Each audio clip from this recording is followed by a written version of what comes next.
기도의 아버지로 불리는 조지 뮬러는 아침마다 하나님 속에서 영혼의 기쁨을 누리는 것을 자신의 주된 일과로 삼았다고 합니다. 그래서 그는 이렇게 말했습니다. 내가 하는 매일의 일 중 으뜸 가는 일은 주님과 교제하는 일이다. 영국의 위대한 설교자 찰스 스퍼전 역시 아침에 일어나면 하나님의 임재를 명료하게 느끼는 것으로 하루 일과를 시작했다고 합니다. 그리스도인 삶이란 이렇게 하나님과의 긴밀한 만남의 삶입니다. 그러나 부끄럽지만 저는 하나님에 대한 생각을 한 번도 하지 않고도 쉽게 하루를 보낼 수 있습니다. 하나님을 내 삶의 중심에서 가장 변두리로 몰아낼 수 있다는 말입니다. 하나님을 내 의식 속에서 완전히 배제시킬 수 있다는 말입니다. 신학교 선생이며 목사니, 그것도 대학교의 담임 목사니 늘 하나님에 대해 말하고 가르치고 설교하며 제 생활을 영위합니다. 저는 경건서적과 신학서적을 읽고 설교를 준비하고 가르칠 강목을 준비하며 글도 씁니다. 그런데 때로 저는 하나님에 대한 생각을 별로 하지 않고 내가 설교하고 가르친 것들을 실천하지 않으면서 내가 어떻게 하루하루를 살아가며 목사로서의 내 삶의 일과들을 유지할 수 있는지 놀라곤 합니다. 이런 저의 모습을 보며 생각합니다. 하나님이 없다고 말하는 소위 무신론자들과 나는 무엇이 다를까? 하나님께서 지배하지 않는 나의 삶과 하나님의 존재를, 그 실존을 비웃는 자들의 삶 사이에 그 본질적 차이가 무엇일까? 하나님의 존재를 믿으면서도 마치 하나님이 존재하지 않는 것처럼 여기며 사는 이것은 무엇이란 말인가? 물론 저는 거의 매일 하나님을 위해 시간을 냅니다. 기도도 하고 성경을 비롯해서 다양한 경건 서적들과 신학 서적들을 읽습니다. 그러나 그런 시간들은 때로 여러 다른 해야 할 일들 중 하나로 변할 때가 많고 그나마 바쁜 일이 생기면 매우 짧게 줄어듭니다. 때로 식사 전에 짧게 드리는 기도를 제외하면 하루 종일 하나님에 대한 생각은 잊어버립니다. 우주의 본질과 내 삶의 중심점을 잊어버린 것입니다. 사실 제 주위에는 마음을 산만하게 하는 요소들이 많이 있습니다. 여러 해야 할 업무들, 사람들과의 만남, 각종 회의, 행사 준비, 예배 준비, 장례식, 결혼식, 여러 가지 잡무들,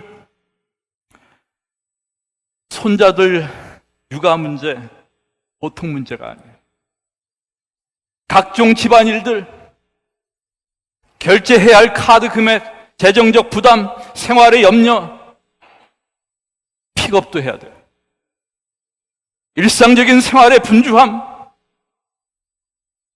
이런 것들이 쌓여 하나님을 내 삶의 중심에서 점점 가장자리로 밀어냅니다. 어떤 날은 사람들을 만나고 밥을 먹고 쇼핑하고 운동하고 노느라, 혹은 회의하고 일을 하느라 하루 종일 하나님에 대한 생각은 거의 하지 않고 지나갑니다. 어찌 이런 일이 일어난단 말인가? 어찌 나는 하나님의 실존을 믿으면서도 하나님의 존재의 사실성 때문에 두려워하지 않는단 말인가? 오히려 그분이 존재하지 않는 것처럼 하면서 살아갈 수 있단 말인가? 지금까지 제 얘기를 드렸으니까 여러분은 어떠십니까? 좀 다르십니까? 이것이 저만의 문제이면 좋겠습니다. 그러나 불행하게도 이것은 저만의 문제가 아닙니다. 오히려 오늘 이 시대의 수많은 그리스도인들의 보편적 문제라고 생각합니다. 여러분, 이것은 하나님에 대한 무관심이요, 이것이 기독교적 무신론의 모습입니다. 그리고 반복되는 이런 경험은 신자들로 심한 영적 침체를 경험하게 합니다. 그리고 하나님을 잊은 것은, 하나님을 잊는 것은 사람들을 정말 대담하게 만들어줍니다. 개인적으로 우리는 얼마든지 각종 비리와 부정에 연루될 수 있습니다. 얼마든지 우리는 탈선할 수 있으며 부정행위를 감행할 수 있습니다. 하나님이 살아 계셔서 잠시도 쉬지 않고 친히 우리를 굽어보고 계신다는 그 믿음과는 전혀 상관없이 마치 그런 분이 계시지 않는 것처럼 우리는 매일매일 하나님께 부끄러운 일을 하며 여전히 경쟁하며 여전히 다투며 여전히 화내며 여전히 비난하며 여전히 시기하며 여전히 용서하지 않고 여전히 염려하며 지낼 수 있는 것입니다. 이렇게 우리의 종교적 윤리는 여지없이 몰락합니다. 여러분, 이것이야말로 실제적인 무신론이 아닐까요? 왜 하나님은 이런 우리를 내버려 두시는 것일까? 그러나 저는 구약 성경을 읽으면서 이러한 우리의 무관심이 가져다 주는 하나님의 고통을 보았습니다. 우리의 이러한 경향이 그 무엇보다 하나님을 괴롭게 한다는 사실을 확인하게 되었습니다. 사실 이스라엘 백성에 대한 모세의 경고 중 하나는 두렵건대 내 마음이 교만하여 내 하나님 여호와를 잊어버릴까 하노라 라는 것이었습니다. 하나님을 잊어버림에 대한 염려를 담은 경고였습니다. 그리고 이러한 모세의 염려는 이스라엘 역사 속에서 현실로 나타났습니다. 흥미롭게도 이스라엘 백성들은 한 번도 하나님을 공식적으로 부인한 적이 없었습니다. 그들은 언제나 그들의 종교적 신념으로서 유일한 하나님을 경배했으며 성소에서는 제사를 드렸습니다. 그러나 그들의 종교적인 이 모든 형식적인 종교와 그들의 삶의 부정의와 부패함은 하나님에 대한 무관심의 결과였습니다. 그들은 하나님을 회피함으로 그들의 마음의 죄책감을 면하려 했으며 기도하지 않았고 하나님이 계시지 않는 것처럼 행동하며 가증한 일을 행하였습니다. 저는 오늘 우리의 처한 상황이 과거 이스라엘의 모습과 별로 다르지 않다는 생각을 하곤 합니다. 우리 안에 만연한 세속주의와 형식주의, 신앙의 진정성에 대한 무관심, 물질주의적 사고방식, 타인에 대한 냉혹한 태도, 진지한 신앙에 대한 관심이나 영적 성숙과 변화에 대한 갈망, 이런 것들을 우리 안에서 찾아보기가 매우 어렵습니다. 오늘의 교회의 현실을 들여다보면 전도 어려워요. 사랑 없어요. 분열, 시기, 갈등, 냉소주의, 이런 것들이 우리 안에 만연함을 부인할 수가 없습니다. 우리의 삶의 안일함, 구태의연함, 활기 없음, 그 평범성, 밋밋함, 무미건조함, 피곤함, 염려와 근심과 걱정, 기쁨이나 유쾌함의 결여, 무의미함, 뜨뜻미지근함, 무엇보다도 신앙과 삶의 불일치의 심화, 이것이 흔히 오늘날의 교회에서 우리가 발견할 수 있는 것들이 아닐까요? 이러한 교회와 개인의 위기는 어디서 왔을까? 왜 교회가 이렇게 되었을까? 왜 우리는 이렇게 되었을까? 여러분, 이것은 어느 날 갑작스럽게 이렇게 된 것이 아닙니다. 1983년 종교계의 노벨상이라고 불리우는 템플턴상 수상 연설에서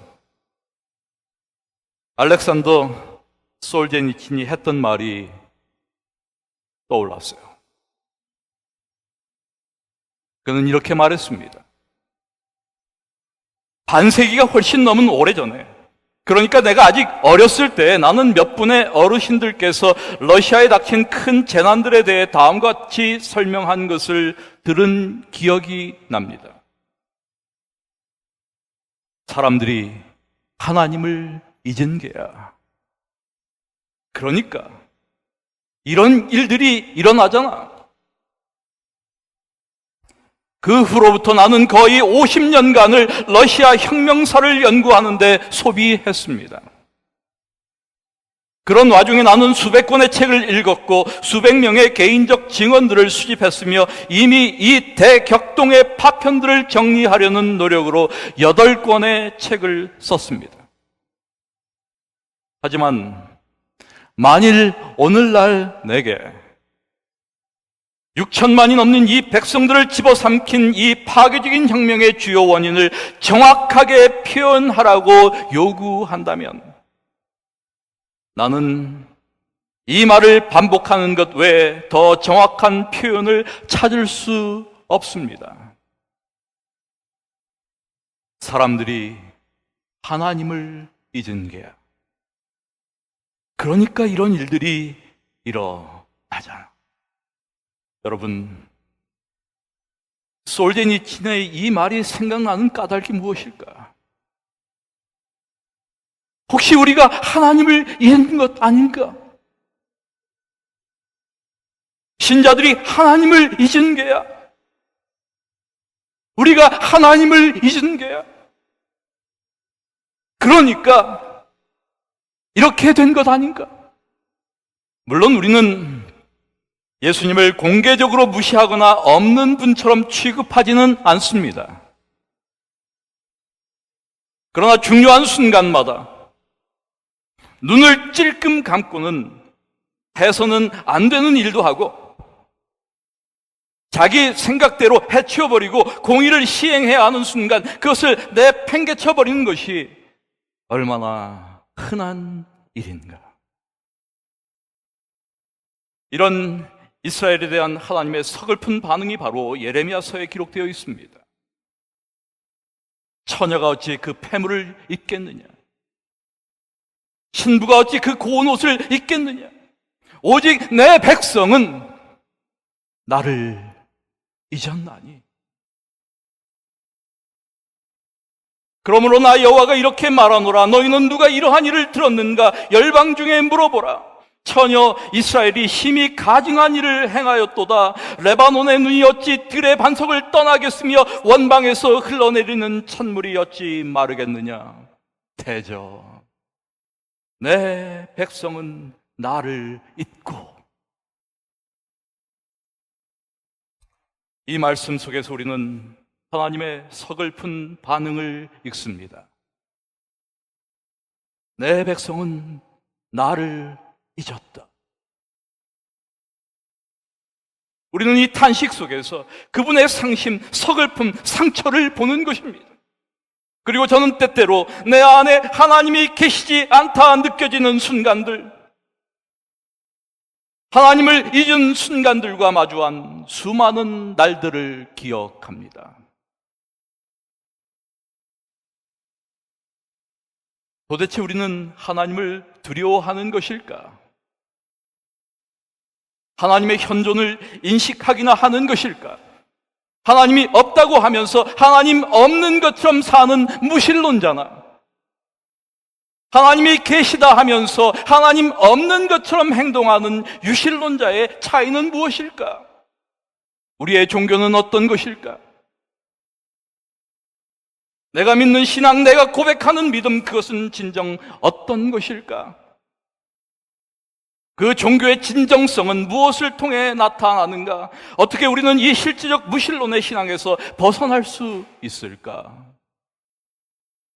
우리는 어떻게 이런 영적 기억 상실증을 치료할 수 있을까? 어떻게 해야 하나님의 실체가 나의 생활로 돌아와 이 단조로운 일상과 자아가 변화될 수 있을까? 여러분, 진정 우리 안에 영적 변혁을 갈망한다면 우리는 이런 질문들과 정직하게 마주해야 합니다. 영성에는 두 가지 요소가 있는 것 같아요. 하나는 끊임없는 연습입니다. 그리고 다른 하나는 고요한 명상입니다. 그래서 엘렌 화이트는 이 문제에 대하여 우리에게 적절한 권면을 이렇게 제공하고 있습니다. 그대들은 혹 내가 어떻게 하면 그리스도 안에 거할까 하고 묻는가? 그대들이 처음에 그를 받아들인 그와 같은 방법으로 할 것이다. 아침마다 그대 자신을 하나님께 바치라. 그리고 이 일을 그대의 첫째로 할 일로 삼으라. 또한 기도하기를, 오 주여 나를 받으사 온전히 당신의 것으로 삼으소서. 나는 나의 모든 계획을 당신의 발 앞에 놓나이다. 오늘 나를 당신의 일에 써 주시옵소서. 나와 같이 하여 주시고 나의 모든 일이 당신 안에서 성취되게 하옵소서 할 것이다. 이것이 날마다 행할 일과이다. 아침마다 그날을 위하여 자신을 하나님께 바치라. 아침마다 그대 자신을 하나님께 바치라. 아침마다 그날을 위하여 자신을 하나님께 바치라. 그렇습니다. 우리 삶의 방향을 전환해야 할 필요가 바로 여기에 있습니다. 방향의 재조정이 필요합니다. 주님과 교제하며 하나님의 임재를 느끼는 것, 이것은 하루를 시작할 때마다 의식적으로 하나님을 생각함으로써 생각의 중심을 나 자신에게서 하나님께로 점진적으로 옮겨놓는 것을 의미합니다. 하나님에 대한 의식을 가지고 하루를 시작하는 것입니다. 하루의 첫 시작에서 그 자리에 조용히 엎드려 하나님을 나의 하루 속으로 초대합니다. 그날 일어나게 될 모든 일의 중심에 그분을 모십니다. 나는 하나님께서 내 삶의 중심적인 실체가 되기를 바랍니다.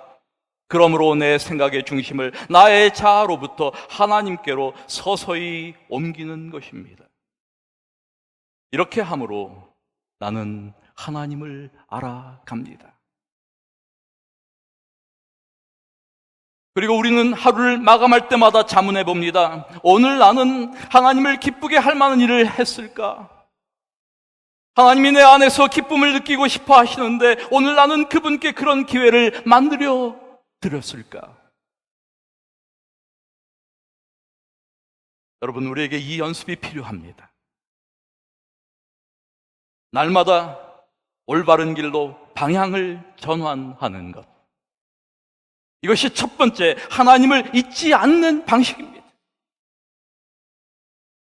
이것이 하나님의 사랑 안에서 평안함을 얻는 방식입니다.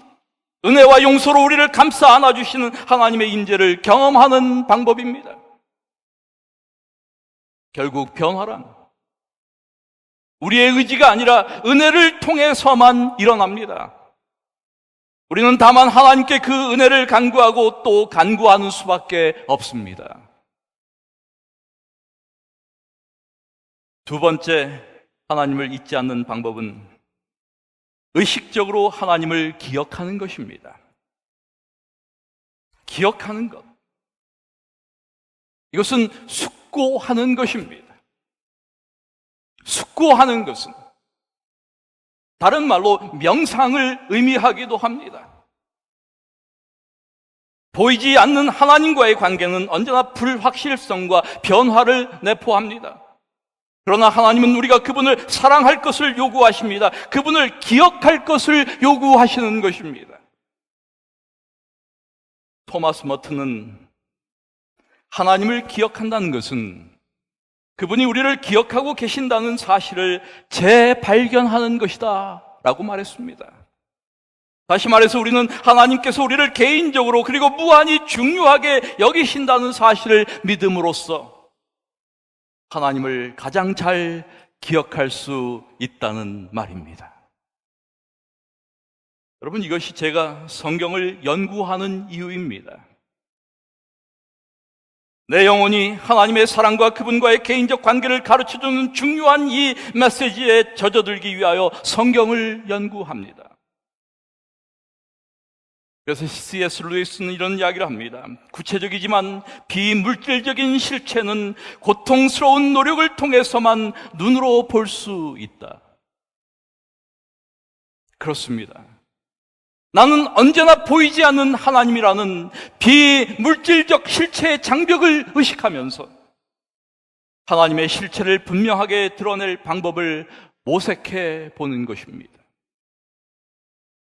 내 삶의 모든 자리에서 그분을 자연스럽게 느낄 수 있는 방법을 모색하는 것입니다. 의식적으로 하나님을 기억해 보려는 것입니다. 산책을 할 때에도, 차를 마실 때에도, 눈에 보이지 않는 하나님과 친구와 대화하듯 자연스럽게 기도하는 것입니다. 길을 걸으면서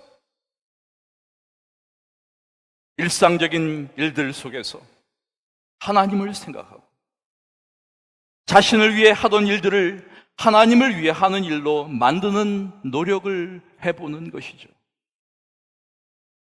좀 더 구체적으로 이야기한다면 누군가와 통화를 하거나 혹은 만나기 전에 잠깐 기도를 한 후 그 만남을 축복하는 묵상의 시간을 갖는 것입니다. 일자리에 가기 전 혹은 잠자리에 들기 전 무언가를 하기 전에 의식적으로 시간을 내어 그 시간을 더 집중할 수 있게 하나님의 은총을 구하는 것이죠. 그리고 이 의식적 행동들이 곧 습관이 되어 내 자신에게 내면화가 되기까지 우리는 그런 연습을 하는 것입니다.